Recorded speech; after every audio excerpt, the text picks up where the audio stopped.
what I'd like to look at now is I'd like to look at the other thing this man, we'll call him John, that came to our retreat, that conquered all of these problems, is that he was on high blood pressure medication, and he was on cholesterol lowering medication, and he was also on blood thinning medication, which he was told that he had to be on because he'd had a heart attack. So what happens in heart attacks? Why do people have strokes and heart attacks? And we are told that the number one cause is cholesterol. Is that right? So what I'm going to look at now, let's do an assessment of what cholesterol is. And cholesterol is made by the liver. The liver is the organ that makes cholesterol. And it'll make as much cholesterol as your body demands. So why would your body demand to make cholesterol? Well, cholesterol heals damage anywhere in the body. It's like the Band-Aid. And 80% of the cholesterol that our body makes, or our liver makes, is made from glucose. And 20% of the cholesterol that our liver makes is made from fat. Now, just this one piece of information alone tells us it's not the butter on the bread, it's the bread under the butter that's the problem. See, the wrong guy's been shot. It's not the olive oil on the pasta, it's all that pasta underneath the olive oil. And the theory that fat causes heart disease has never been proven. Now, that's shocking news, isn't it? And the scientist that first came up with this theory was a man called Ancel Keys from the University of Minneapolis in 1953. He came up with the theory that fat causes heart disease. So he went all over the world looking for different countries, different cultures that would prove his theory. And he had to throw the Maasai out because they drink blood and milk and eat meat, zero heart disease. Is that true science, to throw out the people that don't support his theory? And he had to throw the French out because, oh, they love their cream and their butters, but they have very little heart disease. And in the book, The Great Cholesterol Con, by Dr. Malcolm Kendrick, a British cardiologist, he said, I'm still waiting for the proof. And he has a quote from Ancel Keys, where Ancel Keys says, we're pretty sure the research is going to come. Is that science? That's not science at all. So I'm going to show you the role that cholesterol plays. So there are two main cholesterols. One is called high-density lipoprotein, and it's called the good guy. It's called the good cholesterol. And the reason it's called the good cholesterol is it's the carrier. So whenever there's excess cholesterol, it'll carry it back to the liver. And then we've got low-density lipoprotein, another main cholesterol, called LDL. It's called the bad cholesterol. But you know, the body doesn't make anything bad. It has a role. And LDL's role is that of a repairer and a rebuilder. That's what it does. That's one of its main roles. Let me show you what it does with alcohol. Here's the membrane around the cell. And alcohol is the ultimate solvate, or it dissolves the membrane. And that's why, and there are, I'm sure you've read accounts, young men at a party daring to drink a whole bottle of scotch, and the young man dies that night. In fact, Alexander the Great, he was 33 when he conquered Europe, and he went from party to party drinking the Herculean cup, which is something like a litre of alcohol, and he died that night from alcohol poisoning, 33 years of age. See, what alcohol does is it dissolves the membrane around the cell.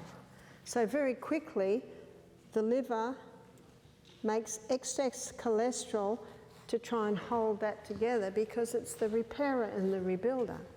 And then when the effects of the alcohol wear off, this membrane is too rigid, and so then the cholesterol is sent away. See, it's got a very important role in the body, cholesterol.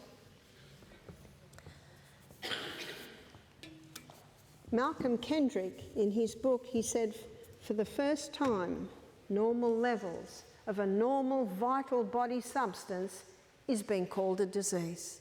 That's cholesterol. Notice what he said, a normal vital body substance. It's been called a disease. Let's have a look at how it works in the blood. So here's the blood vessel. And because of its low density, LDL is always sitting on the edge. Because of its high density, HDL is always in the middle.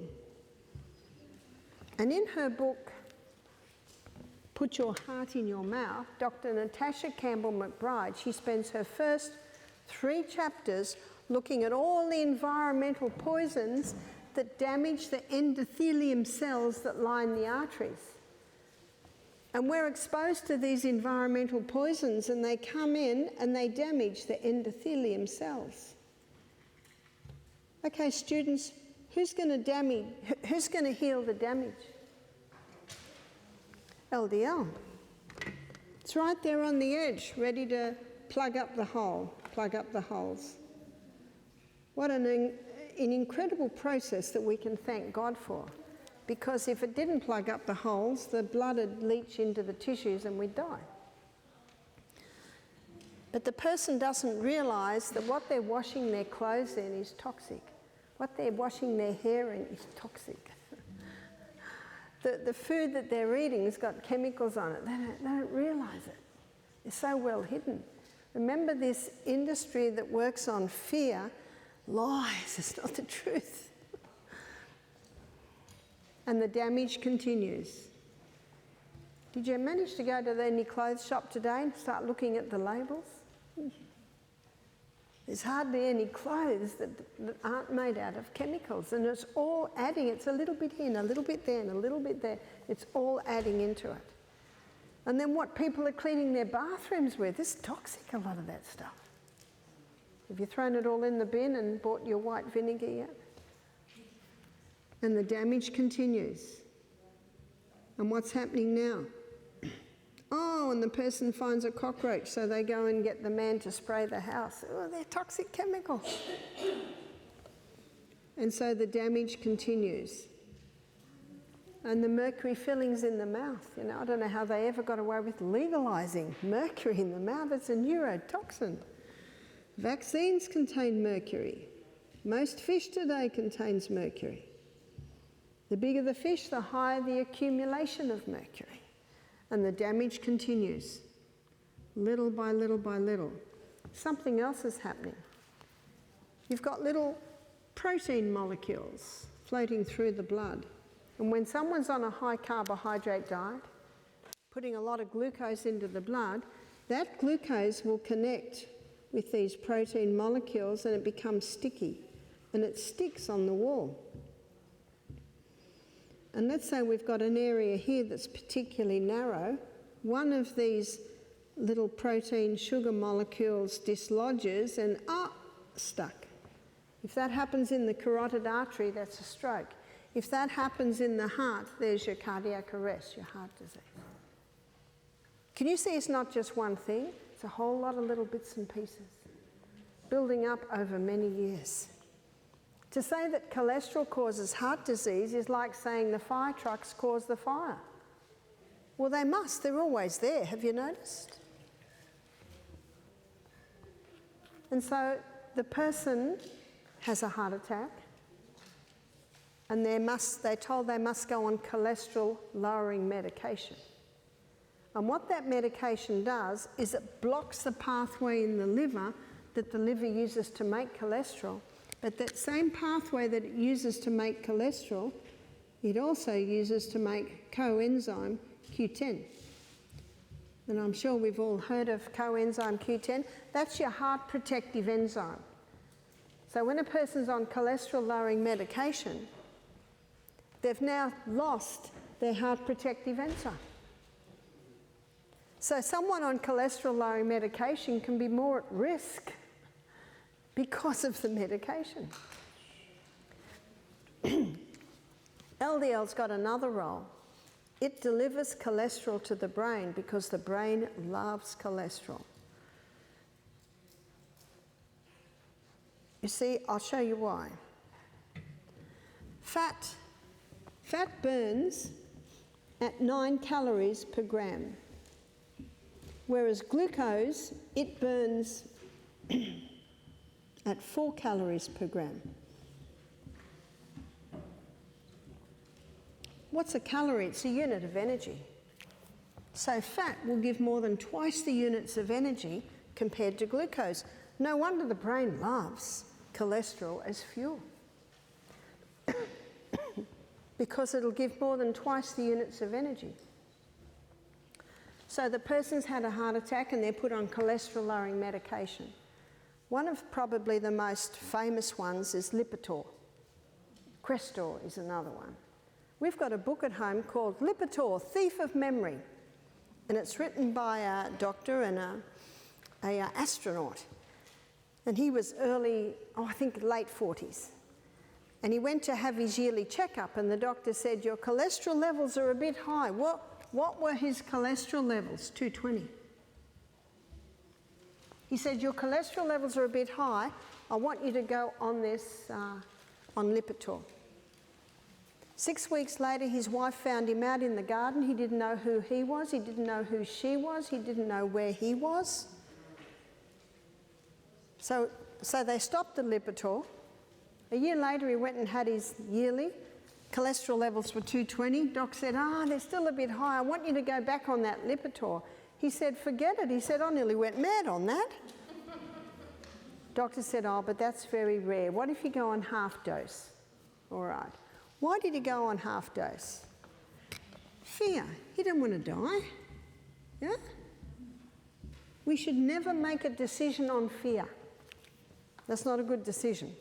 God said in 2 Timothy 1 verse 7, he says, I've not given you the spirit of fear, but of power, of love, and a sound mind. You know what a sound mind does? It considers everything that I'm showing you here so that I choose what I do to my body.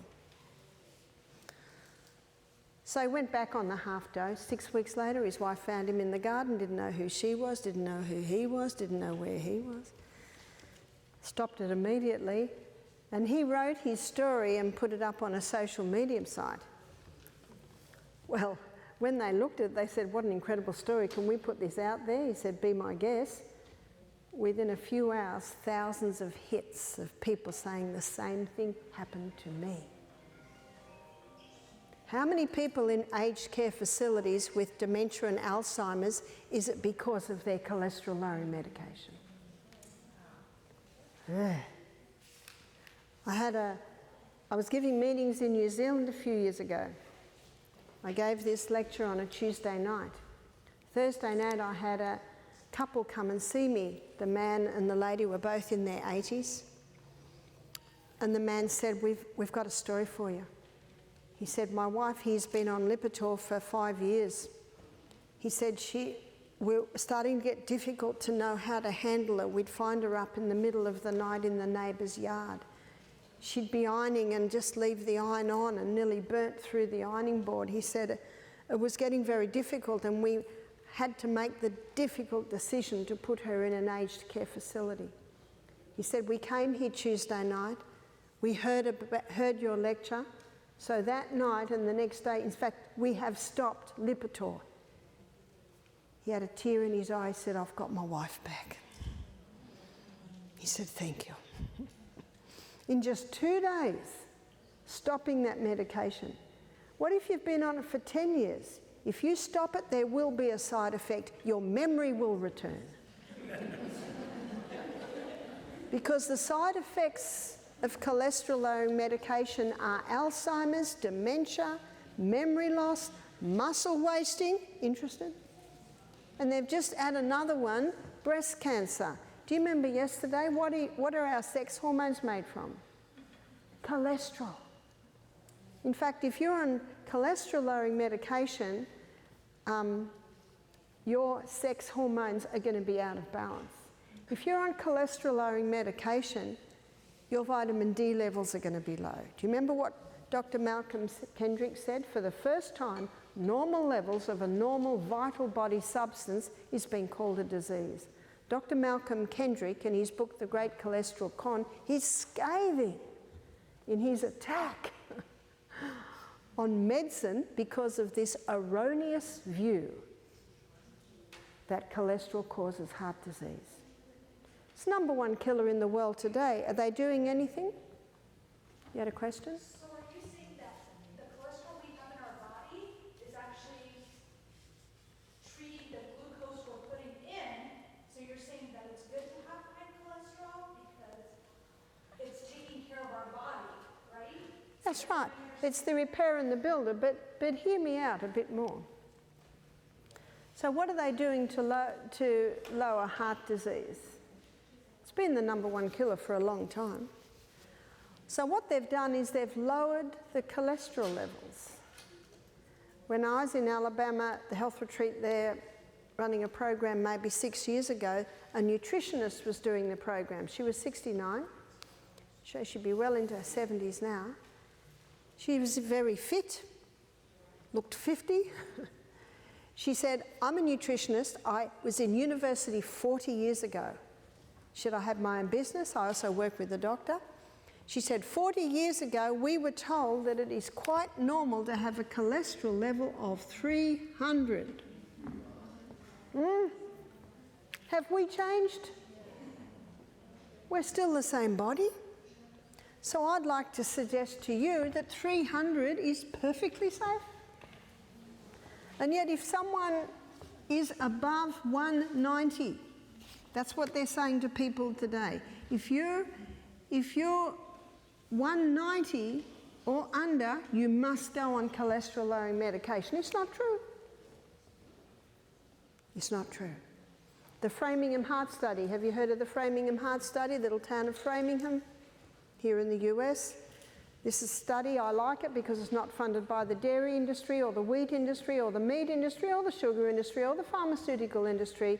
It's an independent study, and it was developed to prove that cholesterol causes heart disease. Well, we're getting to nearly 40 years now and it still hasn't proven that, but you know what it did show? People with high cholesterol levels don't get Alzheimer's. Do you need a moment silent to digest that?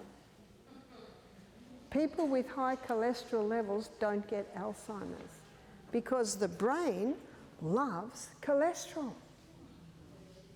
And the side effect of cholesterol-lowering medication is dementia, is Alzheimer's, is memory loss.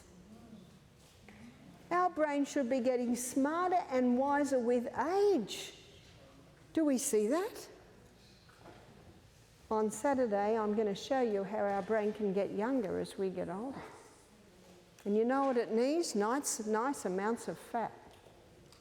It's the fattiest organ in the body. No wonder it suffers with cholesterol-lowering medication. So what have they done to try and reduce heart disease? #1, lowered the levels. Lowered the levels from 340 years ago to 190 today. Okay, has that reduced heart disease? No. It's still the #1 killer. What else have they done? Because of Ansel Keys' erroneous theory, fat-free, yeah? Fat-free, low fat. No wonder Alzheimer's has exploded.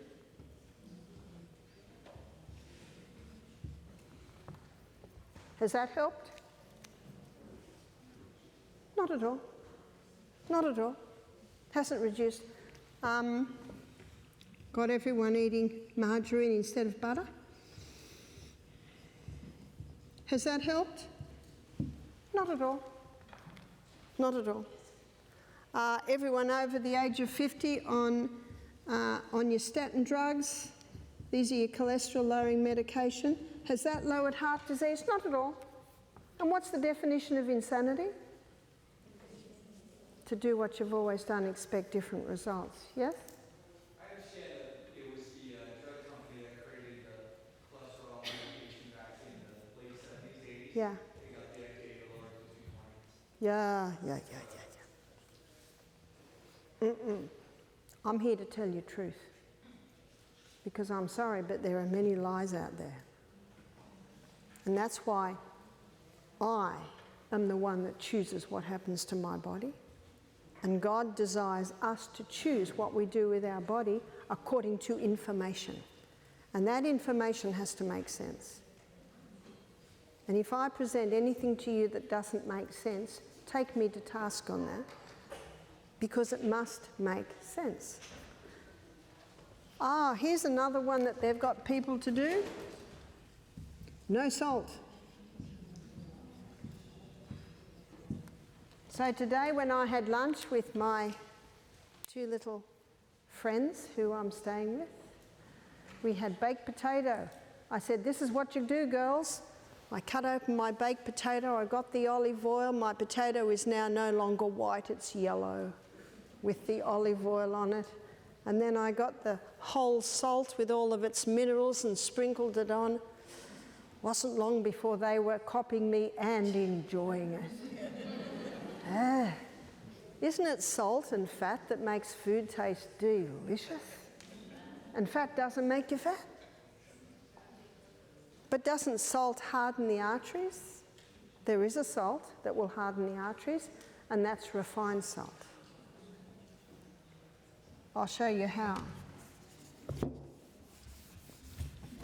Seawater contains 92 minerals.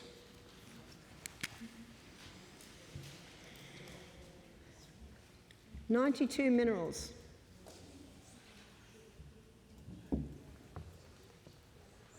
And so what they do is they gather the first crystals. What are the first crystals formed?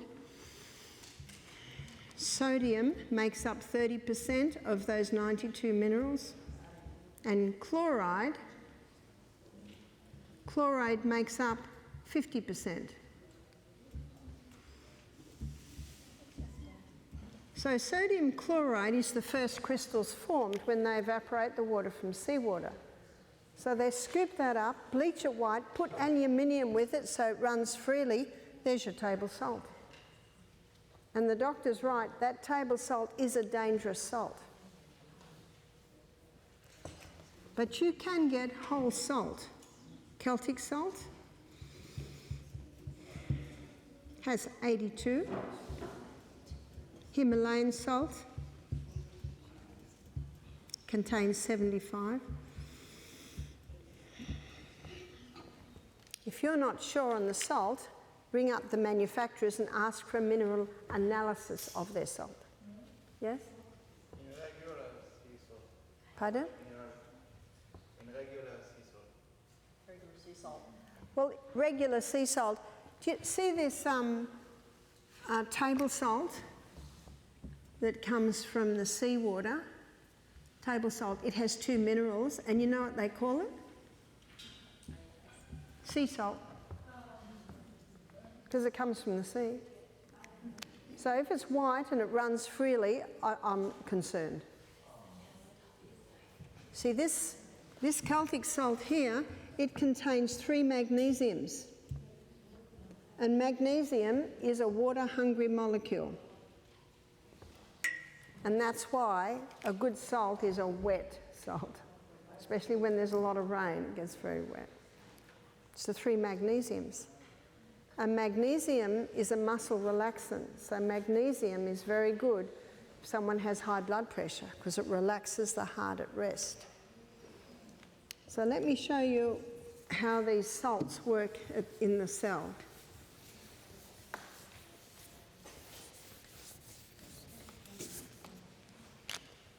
So our cell has a bilayered membrane around it. And water needs magnesium to get inside the cell. So when you put that Celtic salt on your tongue and then drink your water, the mucous membranes absorb the magnesium from the salt and pull the water inside the cell. It's the quickest way to hydrate a body. But something even more exciting happens. There's a little motor in there And when the water is pulled through the cell, that little motor starts spinning and gives us a unit of energy. And that's why the diabetic will find that that little bit of salt with the water between meals can help balance their blood sugar levels. Calcium, very important mineral as we looked at yesterday. It can't get into the cell by itself, it needs vitamin D. When vitamin D is present, it pulls the calcium inside the cell, and when the calcium's pulled inside the cell, all the other minerals come in too. Glucose is the fuel used by every cell in the body, but glucose can't get into the cell by itself, it needs insulin. And when insulin is present, it pulls the glucose inside the cell. But what's happening with many people today is they're not having any salt because they're told it's bad, and they're not having many greens, which is what is high in, and they don't like water because their legs swell. Do you know what that means? It's not getting inside the cell. And they're not going out in the sunshine because they think they'll get skin cancer. So the calcium and the minerals can't get in. And they're on a high carbohydrate diet trying to lose weight. And so they're overdoing the glucose. They get insulin resistance, so the glucose can't get in the cell. Can you see what's happening? This is the CBD, the central business district of the human body. And so then the body says, how are we going to get them into where we need them? I know, we'll just force them in. You know what that's called? High blood pressure. High blood pressure can be caused because of dehydration, mineral deficiency, vitamin D deficiency, overload of carbohydrates. They can all be contributing to high blood pressure. Inside this membrane there are sodium-potassium pumps. See, the highest concentration of mineral inside the cell is potassium. Outside the cell, it's sodium. There is a little bit of sodium inside the cell. And those pumps are constantly working, basically like this, to maintain sodium and potassium inside and outside the cell. But when someone is putting table salt on everything, have you noticed some people put it on without even tasting the food? That's because these two minerals, sodium and chloride, they're so harsh they kill the taste buds. So no wonder they've got to put so much on.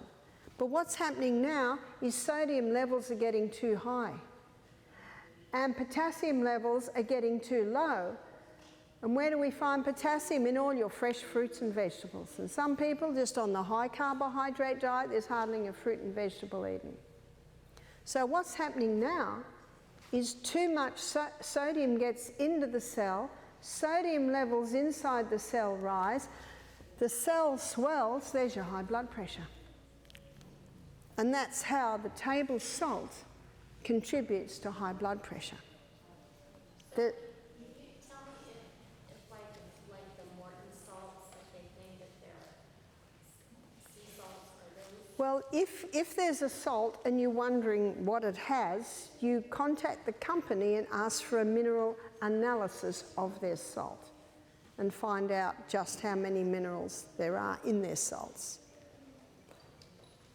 So as you can see, there's salt and there's salt. I've been looking for a book for a while. It's actually on order and I'm hoping to have it in the next few weeks. It's called The Secret Life of Salt. It's by Dr. Lilangri. And this Dr. Lilangri is a French doctor. And he said, I read an interview of him. And he said, we have no problem with salt in France. Because he said the salt we use is hand harvested from the Celtic Sea. We all use the whole salt. And he said, and if I have someone come to me, because he's a medical doctor, with high blood pressure, I always put them straight on the Celtic salt because it balances out. It brings a balance. This is intracellular, that's extracellular. And if we're getting the correct amount of minerals in the body, you get this perfect balance.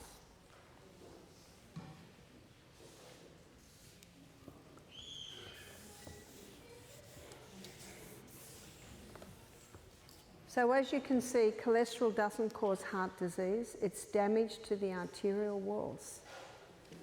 So when we go back to our acronym, Sustain Me, and apply that to blood pressure, sunshine for the vitamin D, sunshine to get the minerals inside the cell, use of water.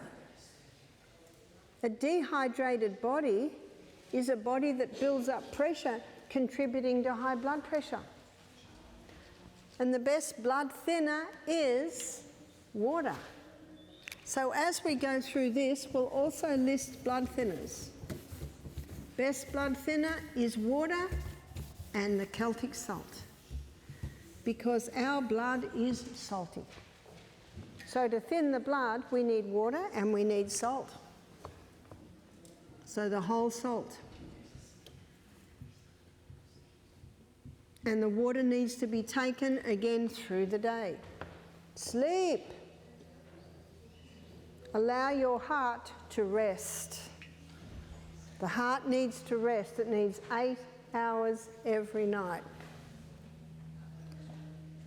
Doesn't stress cause high blood pressure? It's a contributing factor. Life should be good, and it should be good every minute of the day. If there's stress in your life, you've got to look at why is there stress in your life. Do you have to shed some of your load? Do you have to go on part-time work instead of full-time work? What's causing the stress in your life? So it's important to trust that God wants the best for you. In 3 John chapter 1 verse 2, the Bible says, this is God speaking, "Beloved, I wish above all things that you may prosper and be in health, even as thy soul prospers." He's a solution God. He has a solution for all our problems. 1 Peter 5:7 says, "Cast all your care upon him, for he cares for you." And you know what God gives us? One day. Today.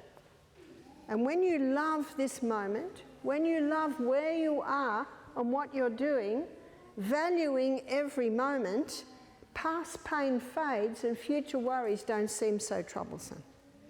Some people say, "Barbara, well, what's ahead?" And I said, we don't need to know. We just got today. Tomorrow we'll get another day. And that helps a lot with stress. Stress can tip the scales, absolutely. Abstain. There are some things that must stop if you want to control blood pressure. Did you know that caffeine gets the blood pressure up? How does it do that, and why does it do that? Caffeine causes a crisis response.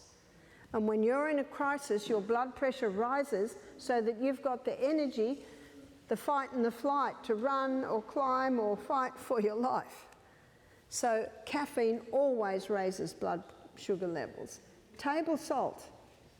Table salt must be eliminated because that's a huge contributing factor to the pressure that's put on a cell. Abstain from the high carbohydrate diet. Abstain from any chemicals. Please get the chemicals out of your homes. I was very excited the other day where I'm staying, went to wash my clothes, and I was given a bottle of doTERRA. Are you familiar with doTERRA, the essential oil company? A washing detergent from doTERRA. Oh, it was very nice. I stayed in one house last year, and I went into their laundry. I couldn't find any washing detergent without chemicals, so I just washed my clothes in water. And I put them in the clothesline. They had a clothesline. I was very excited about that. I'm very excited whenever I stay somewhere with a clothesline. Do you know that sun purifies your clothes? The clothes smell very nice. Get the chemicals out of your home, out of your life as much as possible. It won't cost you a lot because white vinegar and sodium bicarbonate are real cheap. And the money you save, you can buy some beautiful doTERRA maybe or Young Living essential oil. They're the two best companies. And just put a drop in and you'll get a lovely scent in your bathroom, in your clothes. But there are things that must stop. And ideally, your teeth. Replace the mercury fillings in your teeth. Find a biological dentist. that can safely extract that mercury and put some white fillings in. So, now you don't have to stop your teeth, just the fillings. Assess your fillings.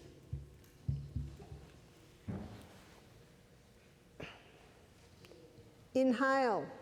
Inhale through the nose so that your cell's getting more oxygen. And that heart muscle, it's a muscle. The more oxygen it gets, the more efficient that it functions. Nutrition.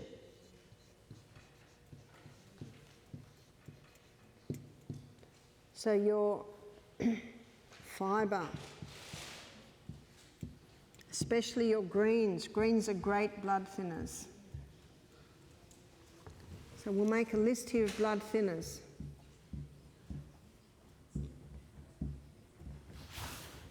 What about aspirin?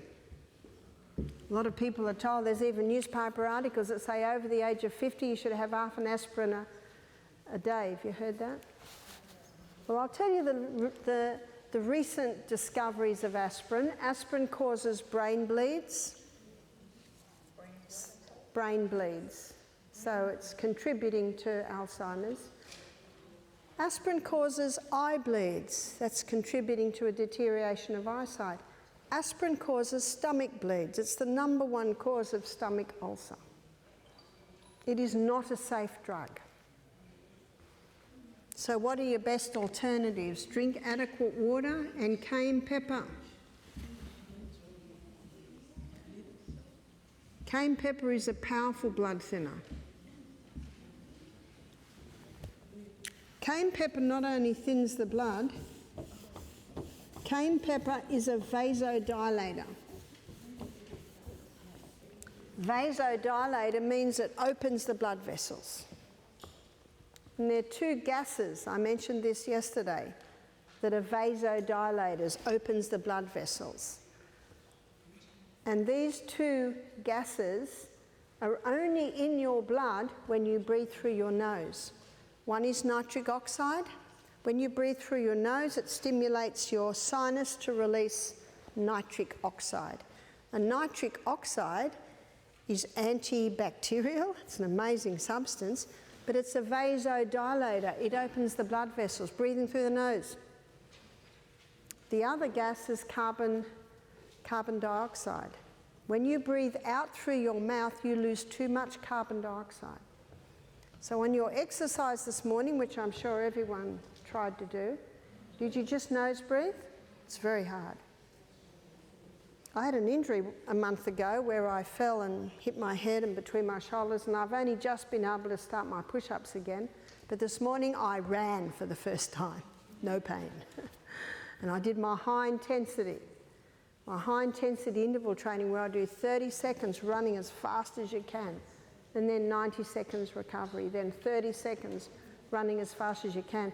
Very hard to breathe out in and out through the nose. But you'll get better at it. I can do it now. At first, you almost feel like you're dying. It's like you're not getting enough air. But you'll actually get more oxygen because you're not losing so much carbon dioxide. And remember, 4 molecules of carbon dioxide in your blood can pick up 4 molecules of oxygen. When you breathe out through your nose, you lose too much carbon dioxide. And so now you've only got 2 molecules of carbon dioxide. And on the hemoglobin, there are 4 docking stations for oxygen, but it can only pick up 2 oxygens because there's only 2 carbon dioxides, because you're not breathing out through your nose. So breathe in and out through the nose. You'll get better at it. It seems impossible at first, but you will be able to do it. You can train yourself. And the more you breathe through your nose, remember the little canals at the back of your nose, they start to open more and more and more. The more you breathe through your mouth, they start closing up. In fact, they did an experiment on monkeys, poor old monkeys. They blocked up their noses for 6 months. They had to only breathe through their mouth. Their whole face changed. Their head dropped down, the jaw dropped down, and they were sick. After 6 months, they unblocked the noses and taped their mouths up. think they opened their mouths when they drank and they ate, and their whole face structure changed. And when they were breathing only through their mouth, the little canals at the back of the nose, they almost closed because they weren't being used. But when they shut the mouth and opened the nose, then little by little, the little canals at the back of their nose, they opened up again. And the man that wrote the book, Breath, his name's James Nestor, he and another friend of his did 10 days of blocking up their noses. Their sleep apnea, their snoring went through the roof, their blood pressure went sky high. The amount of body systems that were affected because they were breathing through their mouth. And then they unblocked their noses and they started taping up their mouth, just a little bit, not like this, just a little bit. And I think it was within 4 days, their sleep apnea and their snoring had totally stopped, just from nose breathing. And he gives one story about they were cycling, and he felt like he was nearly dying because he would not let himself breathe through the mouth. But he found eventually you've got more energy because you're getting more oxygen. So nose breathing is a blood. In fact, we're going to put opens blood vessels. It's called vasodilator. So what opens blood vessels is nose breathing.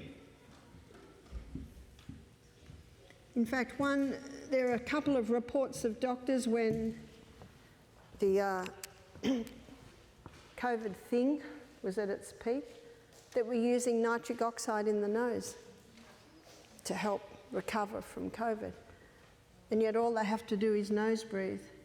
Because nose breathe, it releases nitric oxide. Mouth breathing does not do that. And it maintains carbon dioxide levels. And remember, we need carbon dioxide in the transfer of oxygen.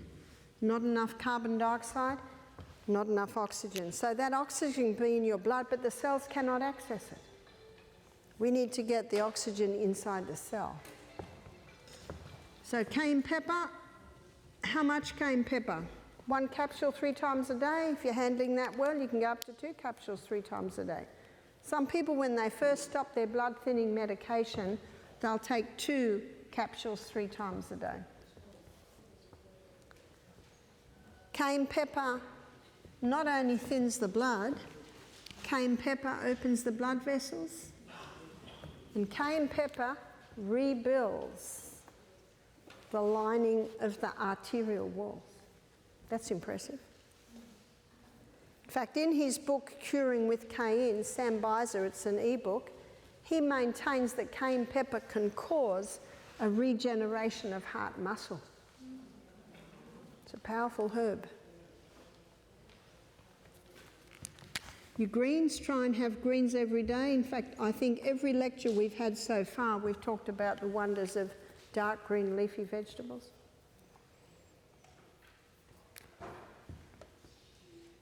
Back to nutrition, we need protein. Those amino acids are needed to rebuild arterial walls, to rebuild heart muscle. Legumes, nuts and seeds.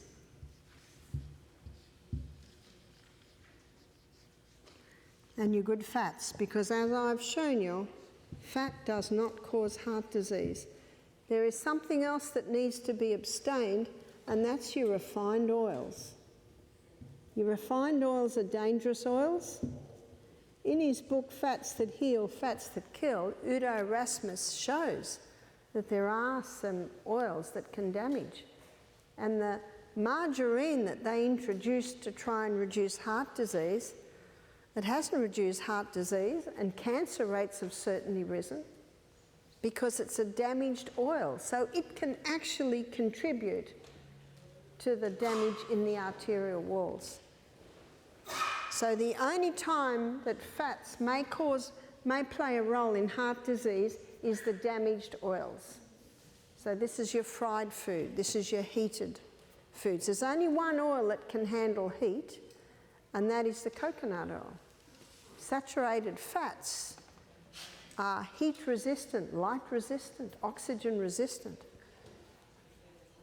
And you look at the South Pacific Islanders, when Captain Cook landed on those islands, he was confronted with the most magnificent specimens of humanity he'd ever seen. The men were tall, strong, agile. The women were beautiful. And what did they eat every single meal? Coconut. White man said, stop eating the coconut, it'll give you heart disease, diabetes. And they said, what's that? Is avocado oil any good? It depends how avocado oil is extracted. But it must be extracted with the cold pressed method, because otherwise it destroys the oils. What about nuts, if they're roasted? If nuts are roasted, the oils do go rancid. Sometimes we'll lightly roast almonds to make a satay dish. Remember, it's not the odd day you might have a little bit of roasted nut, or the odd day you don't, as long as most of the nuts you eat are your raw nuts, yeah?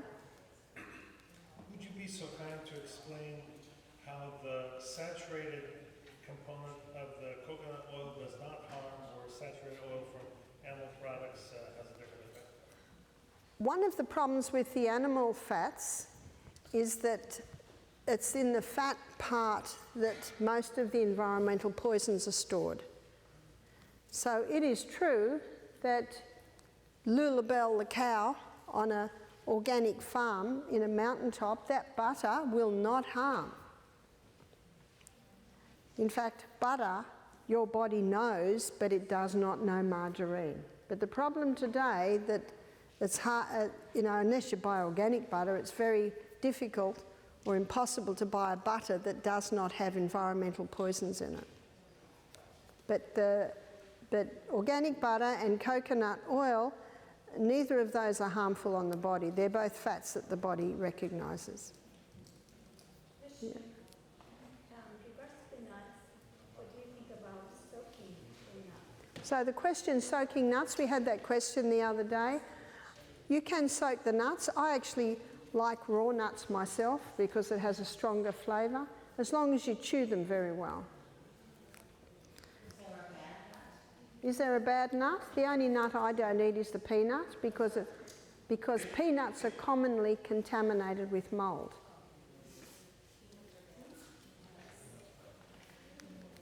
So your fats found in your nuts and your seeds, your avocados. Again, the only fats that are dangerous are your refined fats.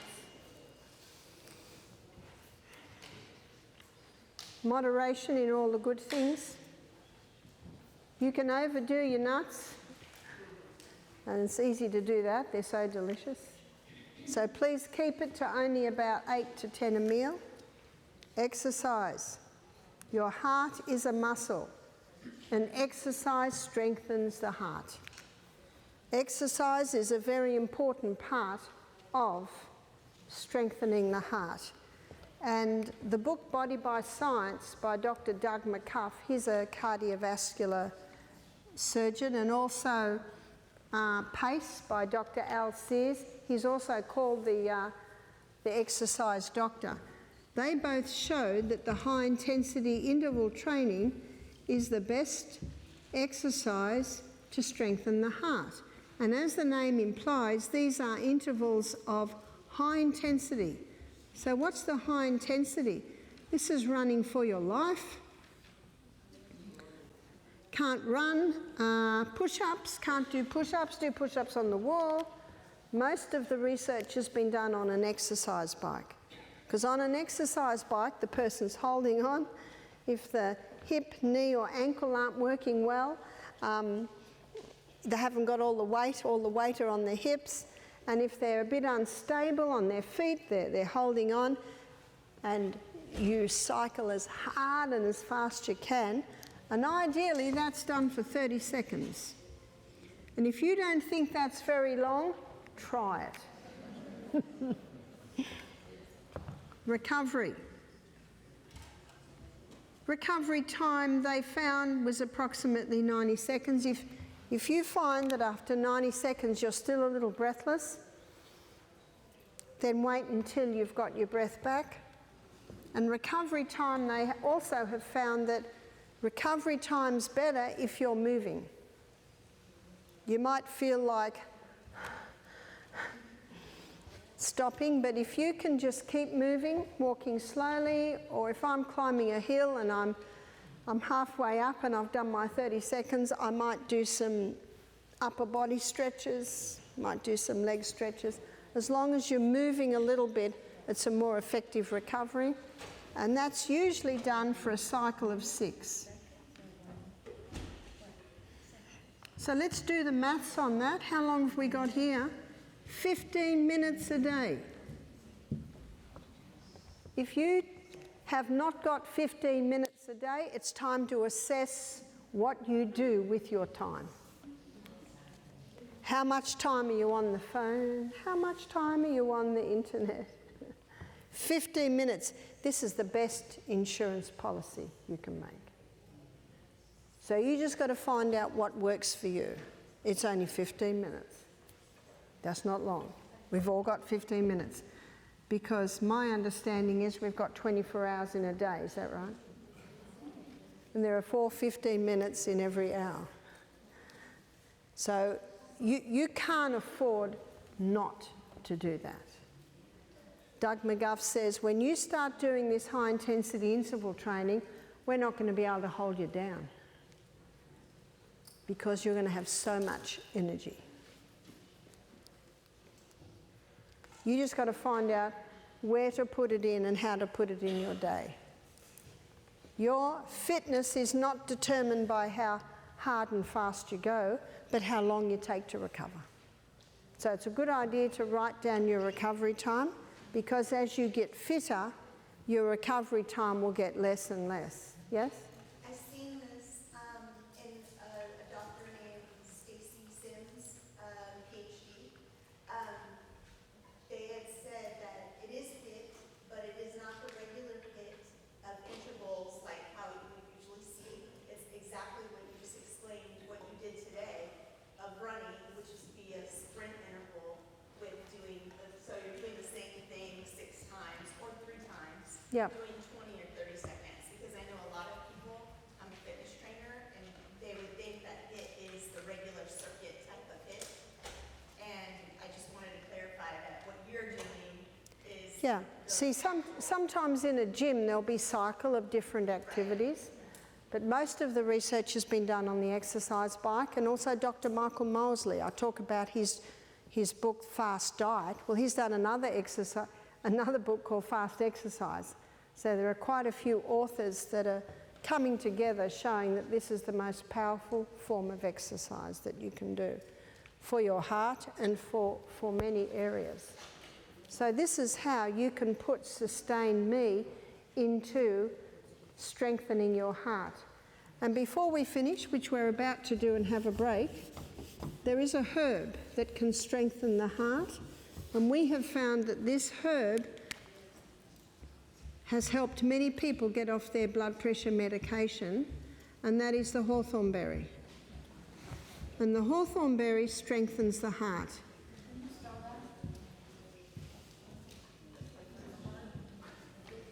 Hawthorn berry. It's an English berry. I know in Australia they've introduced it and it grows in the cooler climates. But it's easy to buy the hawthorn berry. You can buy the dried hawthorn berry, and if you make the tea, it's 2 teaspoons to 1 cup of water. And being a berry, it needs a gentle simmer. And if someone wants to take the hawthorn berry and ease off their blood pressure medication, ideally it's 4 cups a day. So that's 4 8 ounces a day.